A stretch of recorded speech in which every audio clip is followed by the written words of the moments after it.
சுட்டெரிக்கிற வெயில்ல கூடைய தூக்கிட்டு எங்கம்மா கிளம்பிட்டேன்னு கேட்குறீங்களா? ஆமாங்க. இன்னைக்கு ரொம்ப நாள் ஆச்சு நான் மஞ்சள் நட்டு. எனக்கு மஞ்சள் நட்டு அனுபவம் இல்ல. மஞ்சள் விவசாயமும் பண்ணதில்ல. என்னோட தோழி திவ்யா வீட்டுக்கு போறப்பலாம், நம்ம வீட்லயும் மஞ்சள் நடணும் தோட்டத்தில அப்படின்னு சொல்லி நான் ஆசைப்பட்டுருக்கேன்.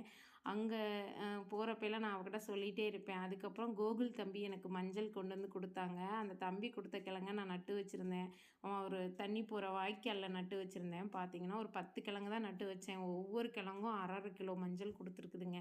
எனக்கு இது விவசாயம் எப்படி பண்ணுறதுன்னே தெரியாது. ஈரோடுலேருந்து வந்திருந்த அக்கா அவங்க சொன்னாங்க, "கண்ணு அந்த தாளெல்லாம் மடங்குனதுக்கப்புறம் எடுத்தீங்கன்னா முத்திருச்சுன்னு அர்த்தம்." அப்படின்னு சொல்லி சொன்னாங்க. எடுத்தேனா எனக்கு அவ்வளோ சந்தோஷமா இருந்துச்சு. விதைக்கும் கிழங்கு எடுத்துக்கிட்டேங்க.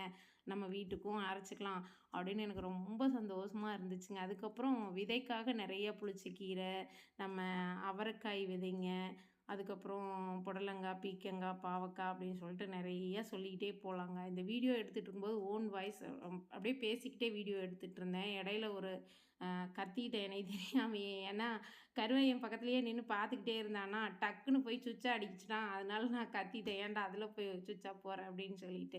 இதுக்கு பேரு தம்பட்ட அவரைன்னு சொல்லுவாங்கங்க. தம்பட்ட அவரை இது எத்தன பேருக்கு தெரியும்னு தெரியல. இதில பொரியல் செஞ்சு சாப்பிடலாம். செம்ம டேஸ்ட்டா இருக்கும். இந்த விதையும் எடுத்து வச்சிருக்கேன். வேணுங்கிறவங்க வாங்கிக்கோங்க. பாய்ங்க.